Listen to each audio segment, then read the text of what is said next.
Welcome to another Eat the Fruit production. Today we'll explore one of the most ancient and revered hymns of Mesopotamia, the hymn to Ramman. Dating back to as early as the 3rd millennium BCE, this powerful piece of poetry was inscribed on Babylonian tablets, providing a glimpse into the ancient world's profound respect for the natural forces that shaped their lives. Ramman, also known as Adad in the later Babylonian and Assyrian tradition, is portrayed as the god of thunder, lightning, and storms. His divine power is unmistakable as he rides the storm and commands the skies. This hymn, preserved in cuneiform script, captures the awe and reverence that ancient Akkadians had for Ramanu, whose tempestuous nature both nurtured and terrified. As we journey through the hymn, we will see Ramman's might as the bringer of storms, hailed as the mighty bull and the lion of heaven. The hymn serves as both a tribute to his power and a reflection of humanity's dependence on and fear of the natural elements he controls.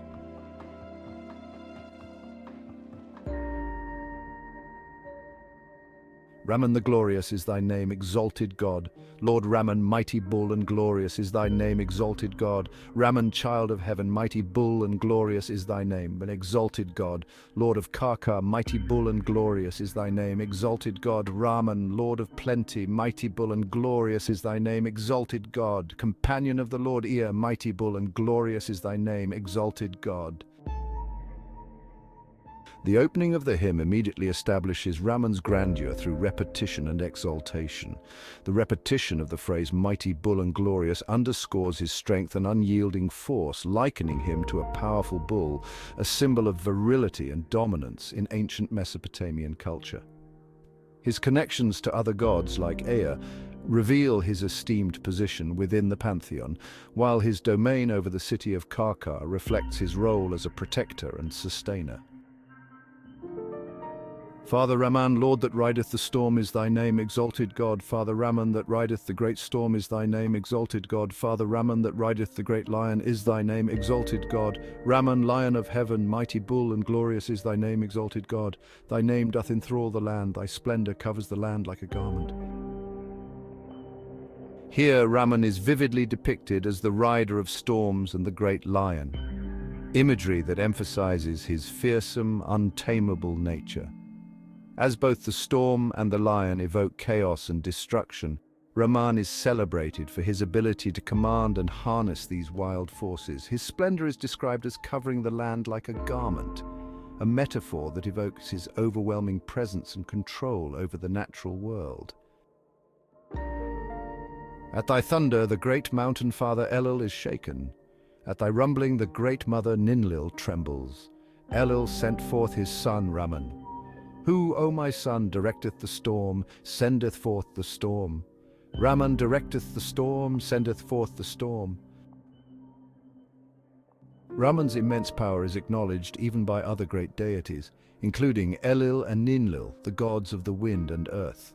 The storm's destructive force causes even the gods themselves to tremble, indicating Ramman's superiority as a new godhead. The familial relationship between Elul and Ramman adds a layer of divine legitimacy, emphasizing his right to wield these powers.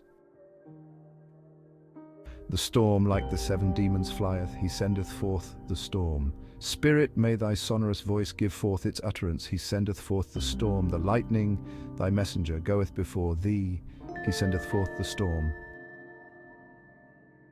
The storm is compared to 7 demons, evoking a sense of fear and chaos. Ramman's voice thundering across the skies is personified as a spirit, further heightening the awe surrounding his divine presence. Lightning, as his herald, is depicted as rushing ahead to announce his arrival, underscoring his role as the bringer of natural destruction and renewal. Who, my son, beareth splendor? Who that cometh can strive with thee? If the foe do evil, thy father is by thee, who can strive with thee? The little hail thou holdest, who can strive with thee? The great hail thou holdest, who can strive with thee? Thy little and great hailstones let be upon him. Let thy right hand destroy the foe, thy left arm pluck him away. These lines portray Ramman as an unstoppable force of nature, with hail, both small and great, serving as his weapons. No adversary can stand against him, whether mortal or divine. His father's support, likely referring to Elul, reinforces the idea that Ramman's power is both inherited and unrivaled. The hymn invites him to destroy enemies with a mere gesture, invoking his destructive potential. Ramman gave ear to the words of the Father, his creator. The Father Ramman went out of the house, spirit of sonorous voice. Out of the house, out of the city went he up. The youthful lion, out of the city took his way, the spirit of thunderous voice. In these final verses, Ramman heeds the call to action, leaving his divine abode to unleash his storm upon the land. His portrayal as a youthful lion suggests both vigor and ferocity, while his thunderous voice emphasizes the connection between his divine essence and the storms he commands. The hymn to Ramman captures the essence of a deity who is both feared and revered for his ability to control the weather. Ramman embodies the unpredictable power of storms, which could bring life-giving rains or unleash devastating destruction. Through this hymn, we gain insight into the ancient Near Eastern worldview, in which the forces of nature were intimately tied to the divine will. Thank you for joining us on this journey into the ancient hymn dedicated to Ramman, the Akkadian god of weather. Be sure to subscribe for more explorations into ancient texts, myths, and the fascinating civilizations that shape the world as we know it.